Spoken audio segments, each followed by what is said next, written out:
Además del alcantarillado, otro problema de eliminación de desechos asoló Londres en el siglo XIX, la eliminación de los muertos. La dificultad residía en encontrar sitio para un número cada vez mayor de cadáveres. Las consecuencias donde la demanda excedía la oferta fueron decididamente desagradables. Los ataúdes estaban apilados unos encima del otro en pozos de hasta 10 metros de profundidad, la parte superior a solo centímetros de la superficie. Los cuerpos en putrefacción eran frecuentemente perturbados, desmembrados o destruidos para dejar sitio a los recién llegados. Huesos desenterrados, arrojados por negligentes sepultureros, yacían esparcidos entre las lápidas.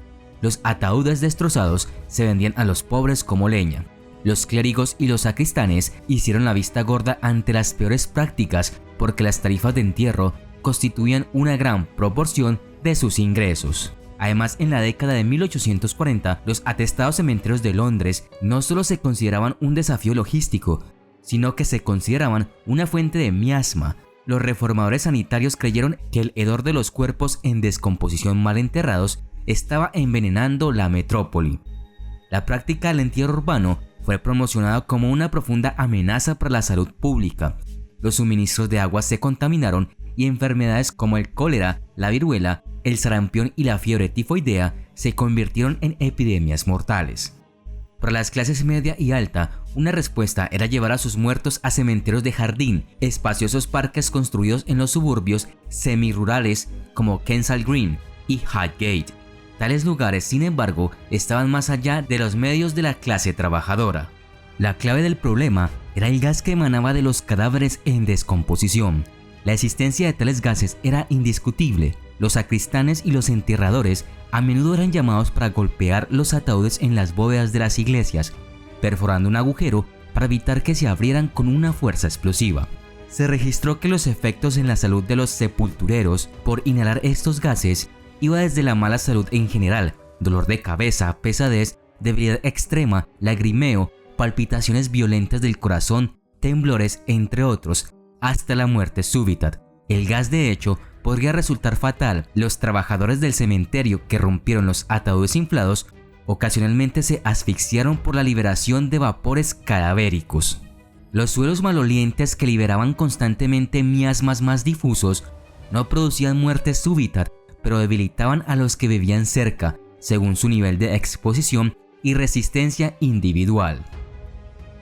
La Capilla Enon, situada en los barrios marginales al norte de Strand, era un lugar de culto establecido en la década de 1820, que contenía un sótano modesto en el que se enterraba a los difuntos por miles. Los ataúdes destrozados en las bóvedas de la capilla producían insectos que surgían de los cadáveres y acechaban en el cabello y la ropa. Los feligreses informaron olores desagradables y un sabor peculiar durante los servicios, tanto que debían usar un pañuelo presionándolo contra sus fosas nasales. Algunos restos sobrantes de los cadáveres eran arrojados a una alcantarilla que corría directamente debajo del edificio. Y curiosamente, este excedente de cadáveres en la Inglaterra victoriana daría pie a otro problema: el comercio de cadáveres. El comercio de cadáveres en la Gran Bretaña victoriana era grande y muy lucrativo. Lo impulsó el número creciente de médicos en formación en la segunda mitad del siglo. Para calificar en medicina, según la ley médica de 1858, cada médico en formación tenía que diseccionar 2 cuerpos en un ciclo de enseñanza de 2 años. Estos estudiantes necesitaban material humano antes de poder inscribirse en el Consejo Médico General, y la mayoría estaba dispuesto a pagar por cuerpos y partes de cuerpos adicionales para calificar más rápido y comenzar a recuperar sus costosas tasas de matrícula. Y donde hay demanda de un bien, siempre hay alguien dispuesto a satisfacerla. En este caso, era una red de traficantes de cadáveres que se extendía por Londres y hacia las provincias. Estas figuras sombrías ganaron su dinero comprando y vendiendo cadáveres que en la mayoría de los casos no fueron reclamados porque el difunto no tenía parientes conocidos o porque sus parientes eran demasiado pobres para pagar el funeral de este. En total, las facultades de medicina inglesas intercambiaron unos 125.000 cuerpos entre la Ley de Anatomía de 1832 y 1930, cuando se abolió este sistema. Eso sin mencionar otras 125.000 transacciones financieras en ese mismo periodo relacionadas con partes del cuerpo, ya que era más rentable desmembrar un cuerpo que venderlo por completo. La prohibición del entierro urbano requería que las parroquias construyeran sus propios cementerios grandes a una distancia segura del centro de la metrópoli. La intención era cerrar las bóvedas de las iglesias y los cementerios dentro de la ciudad. En su lugar se establecerían uno o más grandes cementerios públicos situados más allá de la ciudad edificada y gestionados por una comisión central. El precio de los funerales se regularía en una escala móvil, adecuada a las diferentes clases sociales, y el clero compensaría la pérdida de las tasas de entierro en función de sus ingresos durante los 3 años anteriores. Los cementerios abandonados, como cualquier lote vacío en la ciudad, podían convertirse en vertederos. En el espacio de unos pocos años, los grandes cementerios parroquiales a las afueras de la ciudad se convirtieron en una parte aceptada del paisaje londinense.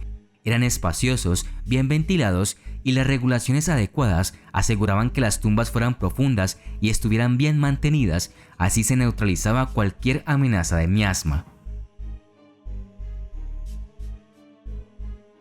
Sin embargo, los pobres tendrían dificultades para pagar el viaje a cementerios tan distantes, así que se sugirió la idea de transportar a dolientes y fallecidos por ferrocarril. Esta idea veía la luz desde 1854 hasta 1941, cuando el London Necropolis Railway realizó un viaje de 40 minutos y 37 kilómetros, llevando tanto a los difuntos como a los vivos al cementerio. Después de salir de una estación especial cerca de Waterloo, construida específicamente para la línea y sus pasajeros, el tren se abrió camino a través del sereno campo en una ruta seleccionada por sus reconfortantes vistas. Una vez que llegaban al cementerio de Broadwood en Surrey, en ese momento el cementerio más grande y construido en colaboración con el ferrocarril, los asistentes al funeral ponían a descansar a sus difuntos y luego tomaban bebidas y bocadillos en una de las 2 estaciones de tren del cementerio.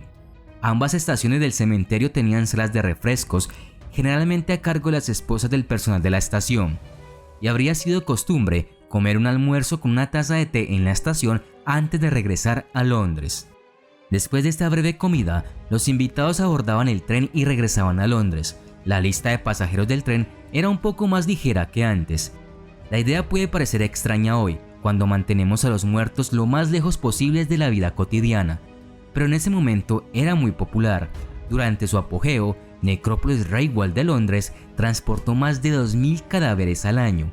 El número de dolientes vivos que transportaba llegó a las decenas de miles.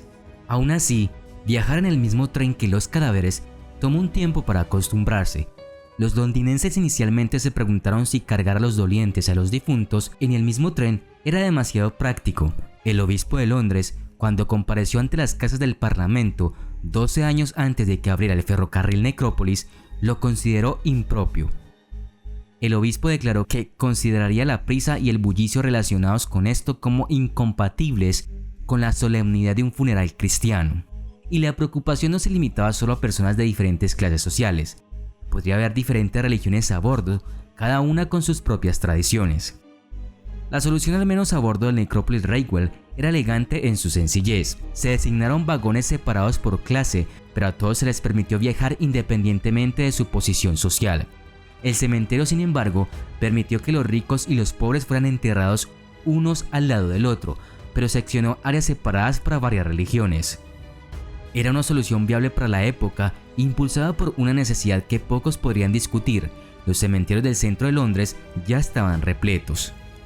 En la década de 1920, los coches fúnebres motorizados eran el vehículo elegido para trasladar a los muertos, y muchos londinenses tenían acceso a automóviles o a uno de los trenes de los vivos, que también hacían una parada en la estación de Broadwood. Y en abril de 1941, durante la Segunda Guerra Mundial, la terminal de Londres del tren fúnebre resultó dañada en un bombardeo. Broadwood ya no sirve exclusivamente como punto de partida para los muertos y sus dolientes, pero los restos de estas estaciones aún son visibles si sabes dónde buscar.